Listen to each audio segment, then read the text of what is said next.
we'll do. This has nothing to do with your teacher account. This is just so you can be a student in the training session. We're recording. Yay!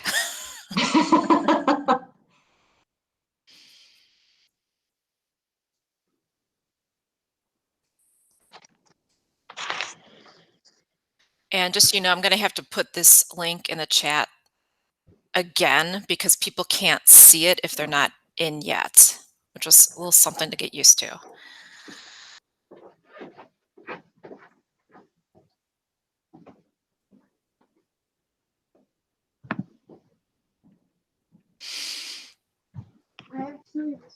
And once you click the link, you're just typing in your first name and you're clicking go.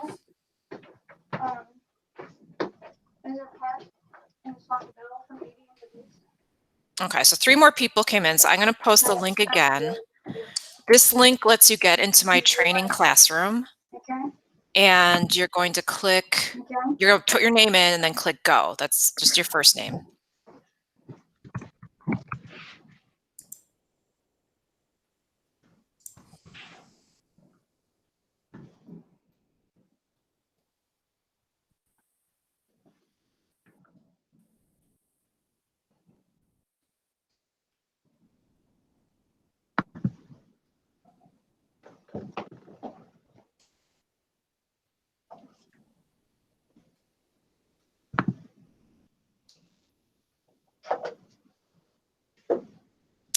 And so people who have tried the link, are you seeing the first screen, big green screen that says hello? Yeah.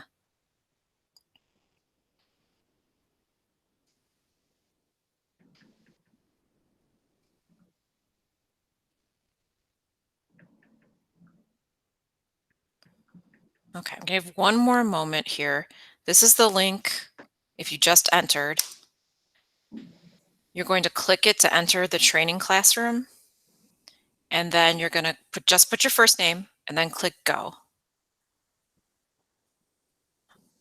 And then I will share my screen and you'll be actually in the training classroom, and then I will show you some slides from the teacher side. So we're kind of starting out as students, and then we're going to kind of transition into the teacher view, just so you get a feel of what you're asking your students to do before we go on to the whole teacher side of it. They're both have a lot of help, and I think are both, you know, fairly easy to follow. So I hope no one gets too overwhelmed in this. Okay, so let's give it a go. If someone else comes in, Tracy, if maybe you can do the chat again, if you notice someone else coming in. Thank you. So let's see.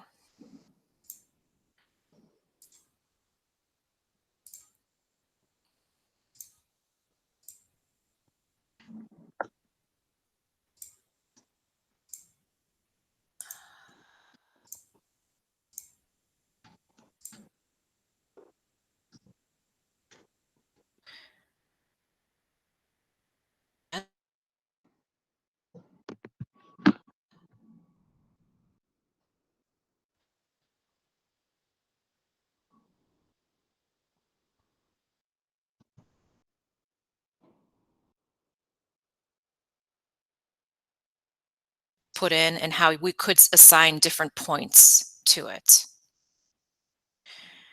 What I want to do is I already assigned this work to your group, and we'll get into that later. So right now I want to view the work. So I want to see my students and I want to see what they are doing. Now these still have some students from my other session. So here are some of my active students, and they have the black box around. So what I want you to start doing is start kind of clicking through the slides and going to the next slide.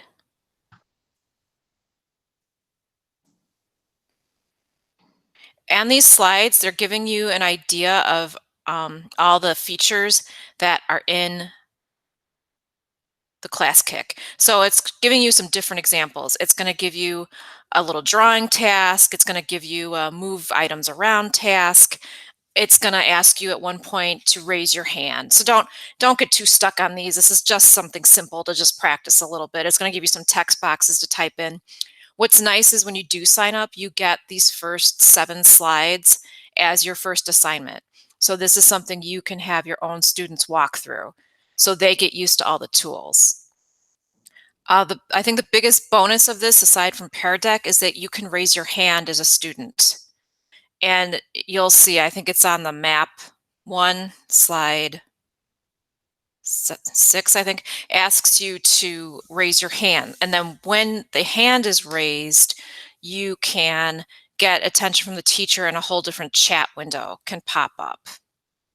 And so what I'm seeing on my screen is I'm seeing how you're progressing through this as my student. Like I see that Greg is way ahead. So maybe, maybe I think he's going a little too fast. At any time, I can pop onto his screen, and then maybe I could, put a little text box in here and just say, how are things going? You're, going, you know, you are working fast, working quickly. I could also do this in voice. I won't do too much with voice right now because that's when I think the program can get a little slower and I don't want it to slow down our session. But I could hit the microphone and I could ask Greg how he's doing with the microphone. One thing you can also do is if they're doing a great job, he did this right, he did exactly what I wanted, I can right away give a little feedback sticker. And you can also make a sticker to say exactly what you want to say. So one we made yesterday was weak word choice. Maybe that'd be something in communications, you would use that quite often. Jody had an idea that sometimes you can't get into that little chat mode until the student raises their hand. And I will show you that in a moment. But sometimes we're thinking you want the kid to raise their hand and they haven't raised it.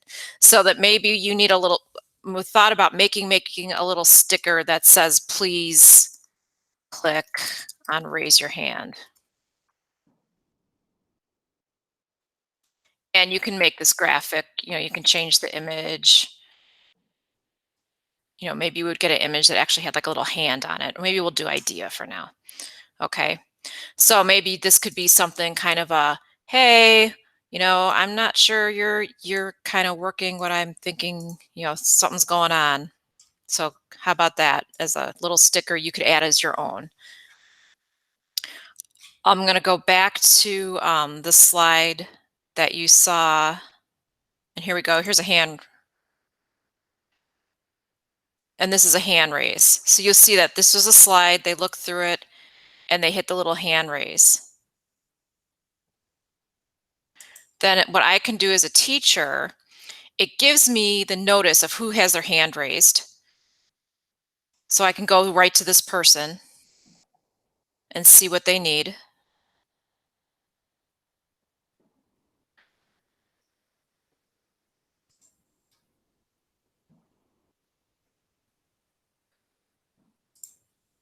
And then if we need to talk, if Lisa was online, this chat box would come on. So I'm going to try to see if I can find somebody live who raised their hand.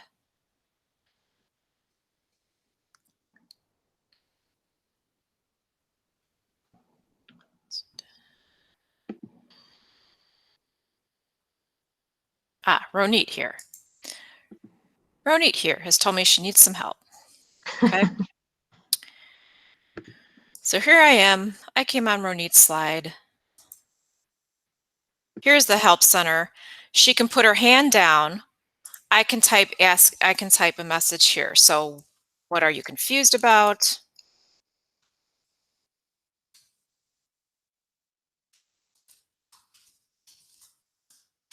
But we can talk back and forth in this little chat box. And that's the only kind of thing, this little help center chat box won't come up unless the hand has been raised or the student says, I need help. So that's why we made that little stamp, little sticker, because we thought, well, sometimes you want to prompt them to raise their hand when you see something not going quite right. This is kind of nicer than Pear Deck because you can actually watch them working. You can see where they're making some errors, and possibly you can kind of jump in and correct things before the student goes too far in the wrong direction. A high school example that I saw, which was kind of interesting, they actually make a student and they do an underscore and they call it answer key. So because of the underscore, that becomes your very first row. So if you had something simpler that really wasn't asking for so much student input, if it was more of a right or wrong or yes or no type of question, then you could have this row of your correct answers up top. And then you could just kind of scroll, vertically up and down and kind of see who's on the right path. I think mostly for our purposes, we're looking more to interact with them doing actual active work, not so much taking a multiple choice test, but it is an option that they have. Okay, so I see you guys progressing through. We're looking pretty good here.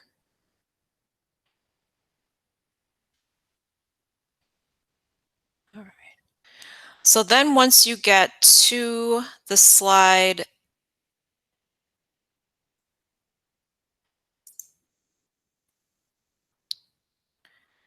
if you are on slide 10, and if you want to, we can just skip to slide 10 because I don't really expect you to do all these lessons with me.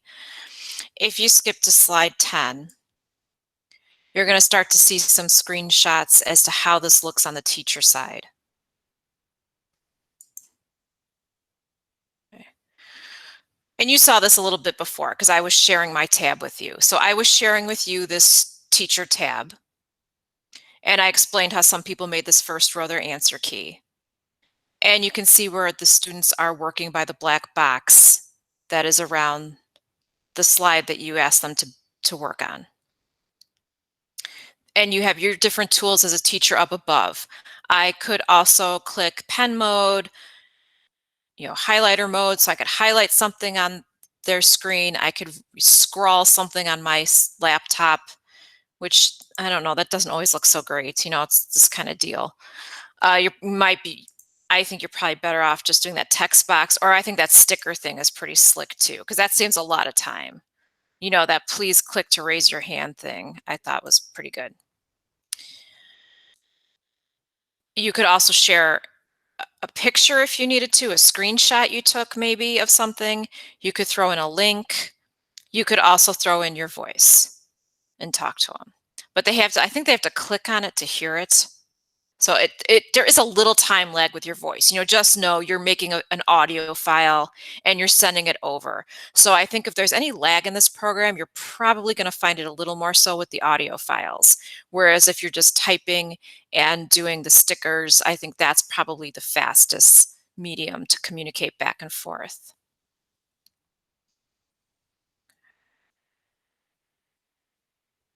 And then you'll notice as you're making changes, it tells you if it's saving.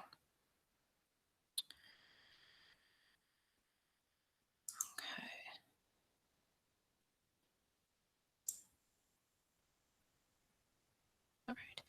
And this is just explaining how you start your students. Your students will be signing in with Google. Always give them a code. It just seems if you don't get into this program using a code, you kind of get lost in this nether region. And then that's kind of happened to some of our staff members who didn't use the direct code. So I'm trying to figure out where you ended up in the Classkick world and get you back in. So I'm kind of working with tech support. With uploading assignments, the only kind of rub is it doesn't directly go to Google Docs or to your classroom per se. If you have slides seem to come out the best quality, slides and PDFs. Anything you make, you have to turn into a PDF. So if you have a Google Doc, you need to download it as a PDF and then upload that to this Classkick. So I took a slide deck that I usually use for visual literacy, and I'll show you in a moment how I upload that as an assignment. But before I even got to that point, I had to go to my Google Drive, open my Google Slides, download it to my laptop as a PDF. So just know that that's a two-step process. You've got to make it into a PDF first, get it on your hard drive, and then tell it to upload. You can snip parts of the PDF. It doesn't have to be the whole thing. You can take little snippets. You'll see when I put in the slides, I don't have to do all the slides. I can choose which ones. The roster gets assigned. You'll make a roster for each class, and you can assign the kids directly into that roster. So if you're giving the kids, it's almost like the more you give the kids a link, the better, and you'll see, and it gives you all this help. I mean, you hit that, you hit assign, it tells you to create the roster, it tells you, it keeps stepping you through exactly what you should be doing, and it gives you codes.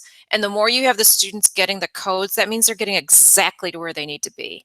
Without the code, they're going to probably get a little lost somewhere along the way. Can I say something or ask a question, actually? Mhm. And this is for the people who've used it. I have teachers at homes who started using it today, and they are getting I can send a screenshot if it looks, but it's like there's two of the kids. It's almost like the kids have joined twice, and one of the slides you're seeing their work, and one's a blank slide. So I know there's some people in here who are using it. Did that happen to anybody else, or have you seen that before if you've used it? Because we're trying to figure it out, and so nobody else has seen that.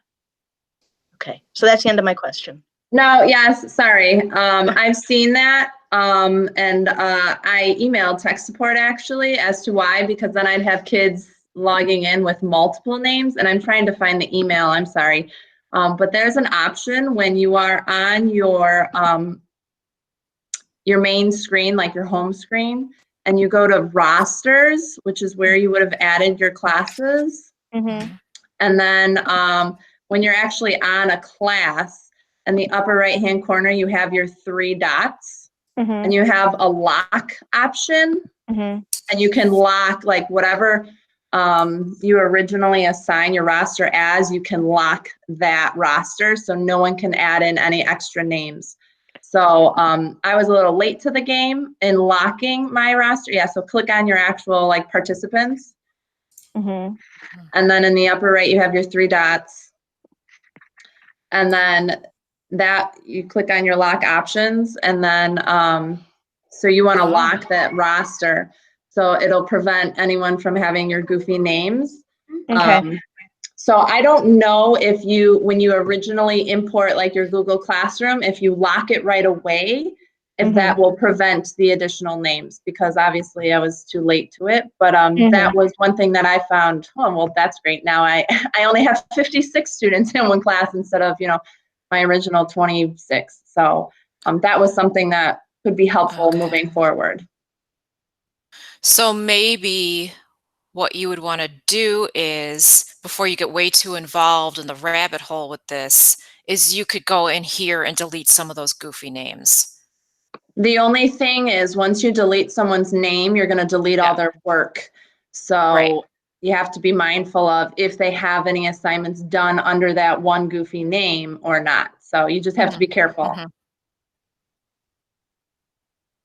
Well, you know what? But maybe, I guess what I would recommend is you give them that sample assignment, you make sure everybody's on, and then you lock it. I would think that might help. It was the first assignment they created, and it happened right away. So, but I think they were saying they could they could delete the students. Is that what you were kind of saying, Kristen? Is that you can pull them out after if they join twice, you can delete that student? Yes, and then correct. lock it? Yes. So, and that's what I kind of would suggest is give one assignment, like even if it's that practice one, whatever they sign in under as, just delete the other one, so lock it, like you said, but then delete the other account that they didn't use. One thing that we also noticed is that some of them are coming up basic and some of them are coming up pro. That is one thing I don't know why or how, or if it really matters now, but well, I will say and this is for Eric and Tracy to check, is that when I was adding teachers, or when you put in that code, the code for the classes, we get a notification, and we have to approve you. And some teachers I was getting the approval for, and some teachers I Yes. wasn't. And when Yes. I wasn't getting the approval, it showed up as not verified.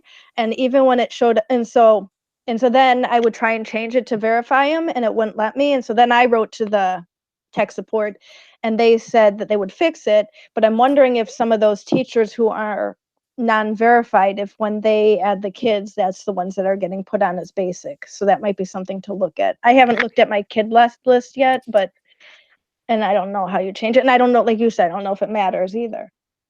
But these are just things we're noticing as we're starting to use it. Yeah, from what I've read, the Pro gives you the portfolio, which means they have more room to showcase their work and to save it somewhere. And I think it gives you more classes, maybe even more classes than you'll ever need.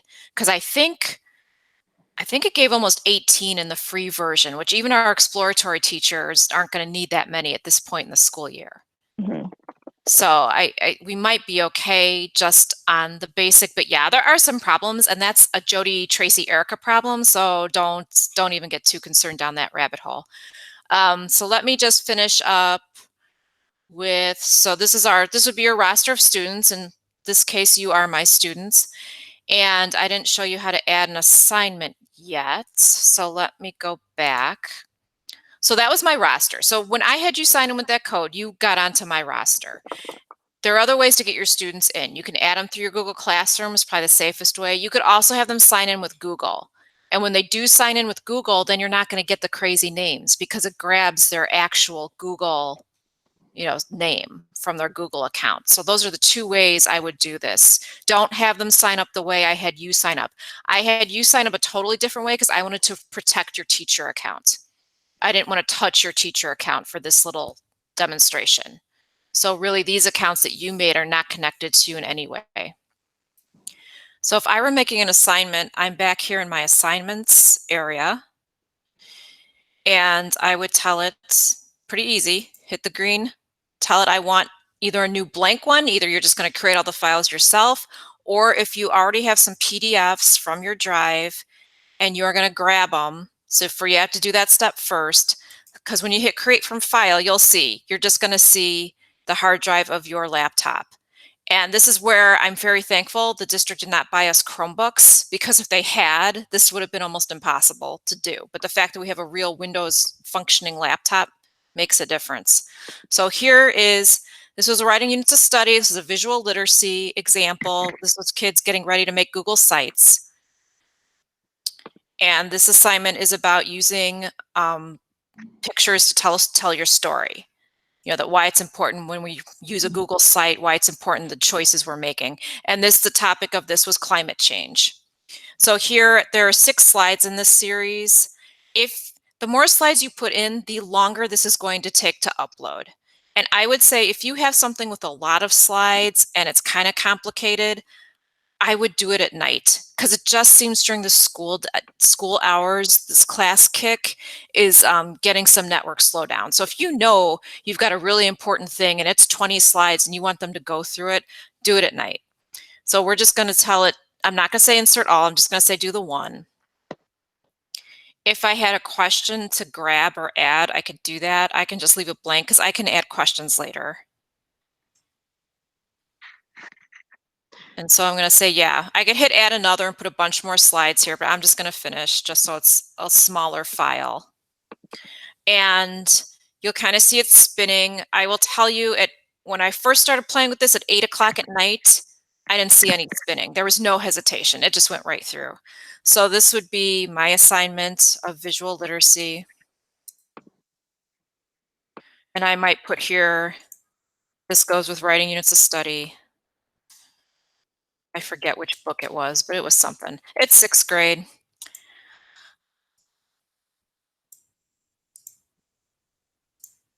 And it is language arts. I think language arts is in here now. What did I put under? English language arts, ELA. Okay.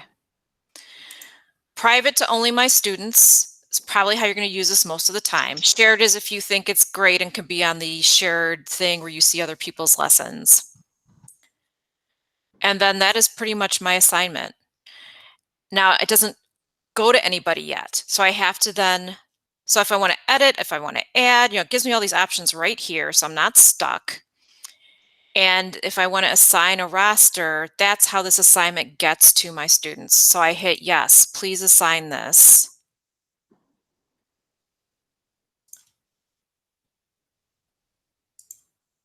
And then you pick from your rosters.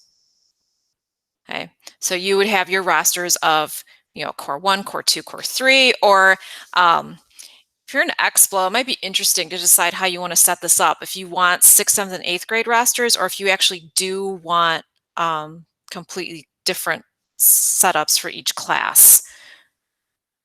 I would think you probably want one separate one for each class, just so you're not scrolling through so many kids. Or you can import, like she said, you could import your roster from Google Classroom. So that's where you would do that here. And just like anything else, I would say if you're importing from Google Classroom, do that during a slower time on the network. I think even the afternoon seems slower or better than first thing in the morning. Because when we were doing our session yesterday at 2 o'clock, I didn't see any lag at all. So I think if you waited until that after lunchtime even, that would be the time to really play around with this. So if I hit my TechSlam participants, and then you decide, am I going to give it a grade? I could hide it if I want to, if I change my mind, or if I want to just have it sitting there and not open it until we're ready to go. That could be another thing why you would use hide. I get a separate class code for each assignment. So that's kind of nice in case kids get lost in the atmosphere. You can kind of drill down to try to, I think if you just gave them this link, yeah, if you just copy this link, if they totally couldn't figure out where to go, if you just had them copy this link and just go to it, once their account is set up, it will just go exactly right to that link. It won't take them anywhere else. It won't even really make them sign in if they're already signed in. It'll just take them exactly to that link. So that can be helpful too if they seem to be kind of lost in the atmosphere. Erica, we have Julie Rogers and Kristen Hale that have volunteered. Well, I don't think I told Julie ahead of time, but they're both here. They've been using it for a while. They're pretty much pros, as we heard from Kristen a bit ago. If anyone has any questions for them, or if they want to talk to it a little bit, we can do that at some point.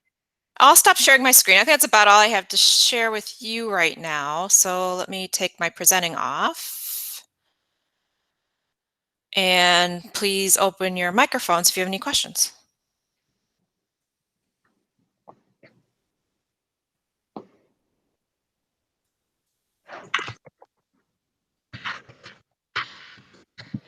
I have a question, Erica. Thanks. It's real neat. So 2 things. First of all, I guess, and maybe you said this, I'm sorry, I was helping my own child. What are the advantages of this over a Pear Deck? And the second question is, so I'm a speech path and I need to do work a lot like confidentiality. I can't have larger groups of students. So can this offer that same confidentiality that Pear Deck does, that kids don't see each other's responses or their rates, etc.? Yeah, it's a little different than Pear Deck because you actually see them progressing through it and you can stop them in real time. It's not like an exit slip and then you check it later and then you see how it's going. So it's that you're seeing their work in real time. Yesterday, we kind of saw maybe the little disadvantage of that is sometimes it can be slow. It has fast and slow times. They can't see each other's work, but you can put them in groups from what I understand. So there is a way to have them see work or work on the same project. It takes a little bit of setting up and finessing. I would say that's maybe like a 2.0 skill. But the way we have it set up right now, they can't see each other's work. You do have an option though when you are on the assignment. If you have, I believe it's helpers, where if a student raises their hand and needs help, and if you guys saw on your PD document that if you raise your hand on the student's upper left-hand side, there's another hand, and if you click on that, those are the students that need help. So, but that's an option you can turn on and off, that students can help other students, and it's actually, and from my perspective, it's awesome that if I'm busy, I'm helping another student, there are other students that can help each other. So but you can turn that on and off again if you want that confidential. So it's awesome to have that type of,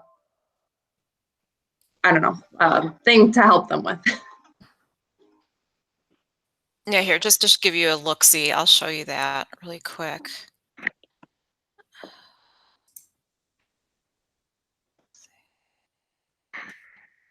While she's doing that, I don't know if I'm on. Yeah, while she's doing that, just so you know, I'm putting the form for CPDUs on the side. So it's going to come in the chat right now. You didn't put it in, right? Am I talking? Can you hear me? Yes. Okay. Yep. So nobody put it in yet. So this is the form that I just put in if you need CPDUs for this. And Homes People, Martin just sent an email that this is an option to get your CPDUs for the staff meetings too, which I don't really understand how you get both, but I'd fill in the form. I think London mentioned that as well, but I'm not clear on it either, Jody. So yeah, and the possible that might be true for the whole district. Yeah. Okay. Okay, so here, Ronit, is where you would turn off the helpers. And I'm right here in my roster.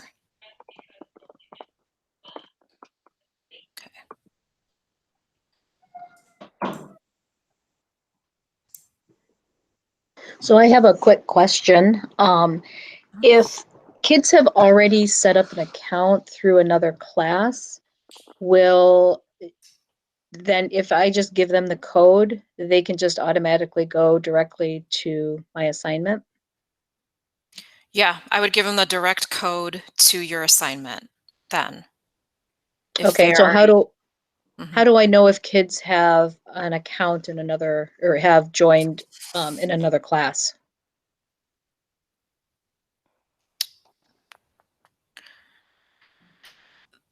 You know, when I approve you, I get a message that says you can see all the students.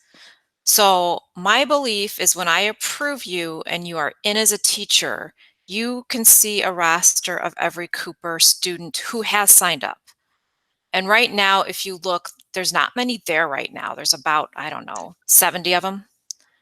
So, and I saw your approval request just come through before this started. So after this, I will put you through and then let me know if you can see them. I can see them, but I Okay. believe you can see them too, because it does say this teacher will be allowed to see all users in your school.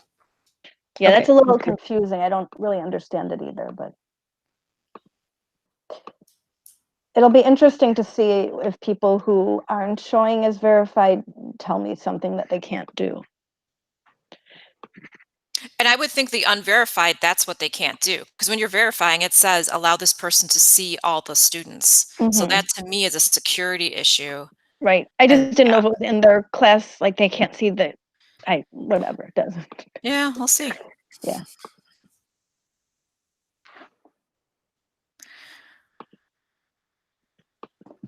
Okay. So Erica, Yeah. one more thing. If I'm giving an assignment on Classkick, can I say in my directions, if you have not ever joined Classkick before, please go here and join in with using your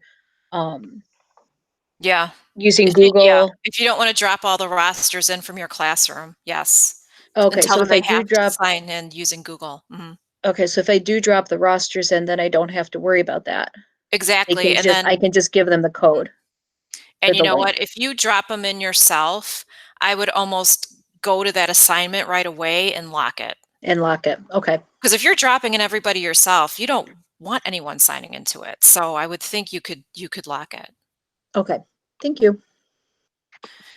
Oh, Yeah, that's a good Karen. question. Yeah, I know. Okay. I was thinking of that for Scott Venus because he's like not approved on mine, and I'm wondering if he's approved on the London. So yeah, we need to ask about the more than one school.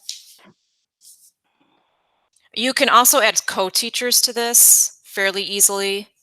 So I'm wondering if maybe someone like Scott might have to be a co-teacher somehow. I'm not really sure how that would work. Do you want me to put the link for that just so they have it? Yeah, sure. Give me just a second to find it. But okay. But yeah, that was yesterday. Vicky Kosadar found the link that if you have a co-teacher, I think they purposely don't make it easy to do it. Like it was hidden, but I'll find it right now. And the thing with the co-teacher though is the teacher must be signed up before you start this. So Right. don't think you can just grab and add somebody. Make sure your co-teacher is in there, has been approved by the school, like went in with the correct school link. I'm finding a lot of teachers who just decided to sign up on their own and didn't really follow my email last week. And I think that's the problem.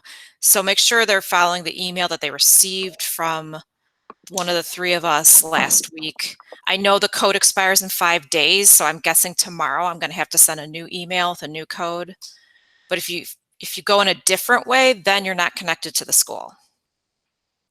And then I don't think you can make that person, I'm not sure if you can make that person a co-teacher.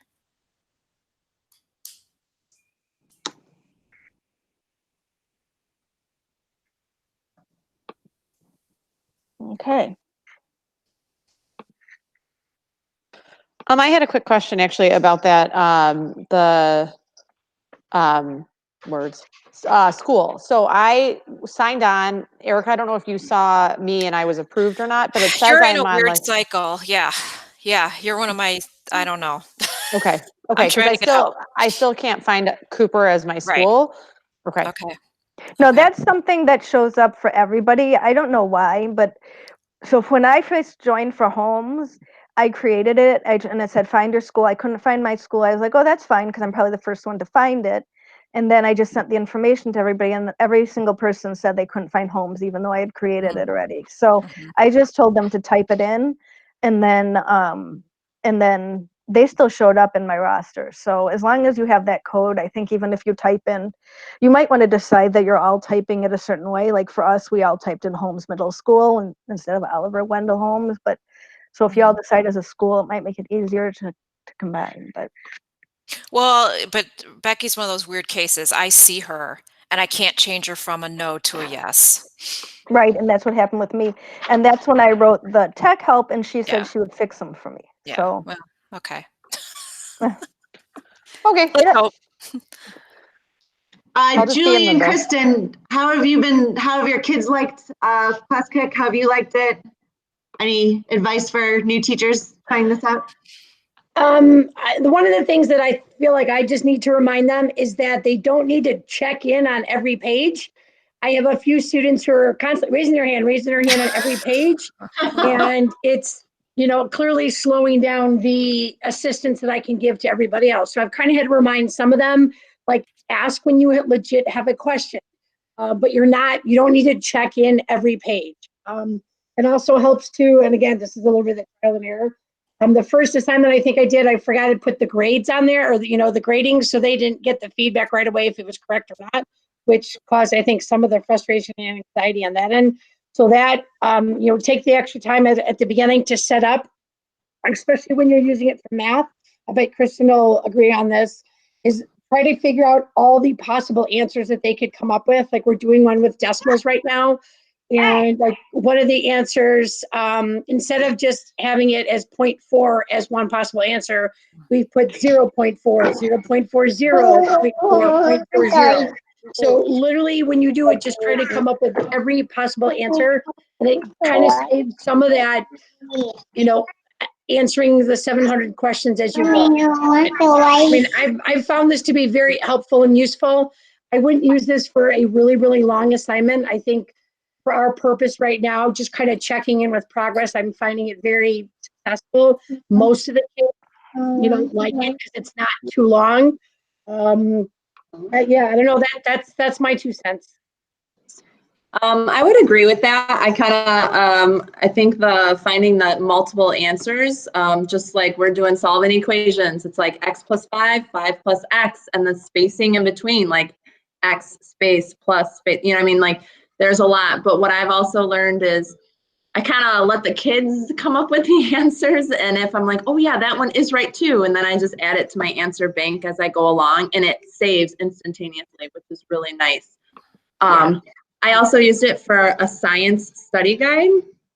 which was kind of overwhelming. I would not start with that, but I liked it because as with communications or social studies, if they don't have the exact same verbiage that you use, it's going to mark it wrong. Yeah. But I liked that as almost like a communication piece in between me and the student, when like, if it was right, I just threw up a sticker, great work, moving on.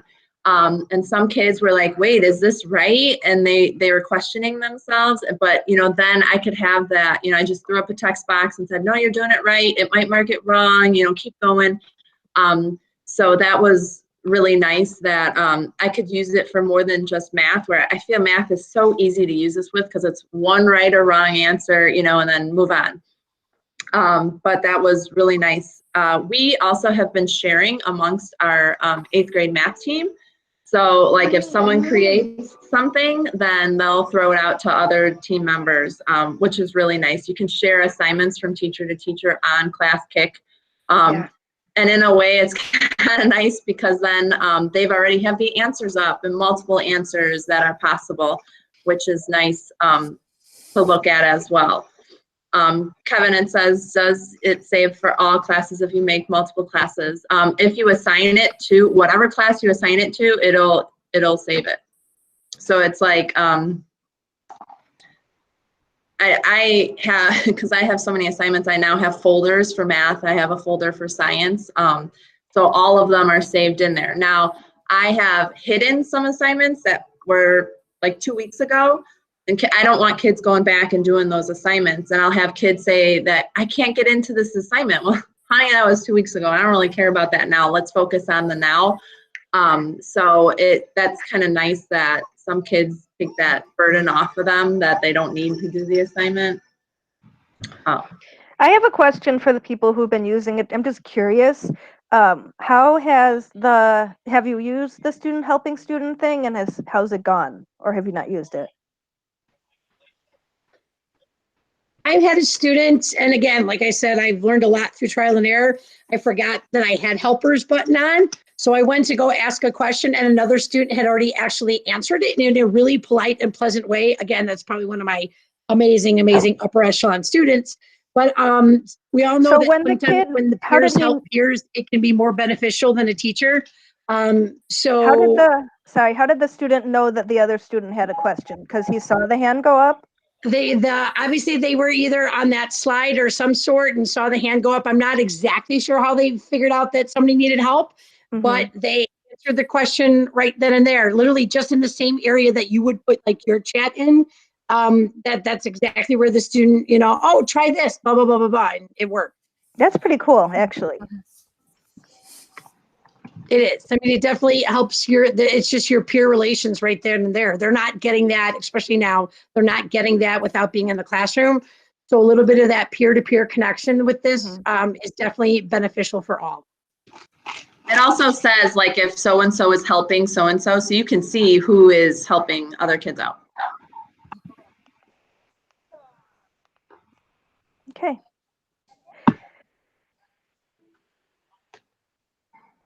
Well, thanks everybody for your participation. I learned so much just by you guys sharing those couple things that you do, because I wasn't exactly sure exactly how it all works. So Julie and Kristen, thank you so much. You're welcome. Happy to help.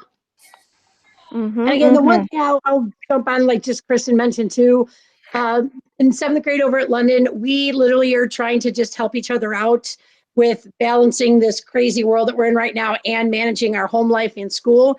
So we're all kind of sharing the load. And, one person this week was in charge of making the class assignment. Last week I was in charge of making the Classkick assignment. And then we, have the luxury of being able to share it out and also find each other's little oofs. Like we went out today, missed an answer in this part, and it's been helpful to just have your teammates be able to look over a document and be like, oh, wait, we forgot to put this in.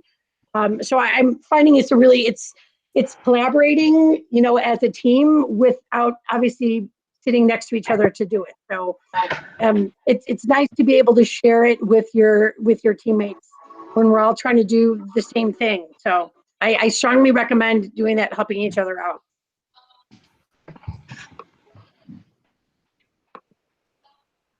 Okay, well, thanks everybody. And if you have more questions, just reach out to one of us and we'll try to get all those Teacher Pro accounts in tip-top shape for the next week, maybe. Let's hope that's our goal.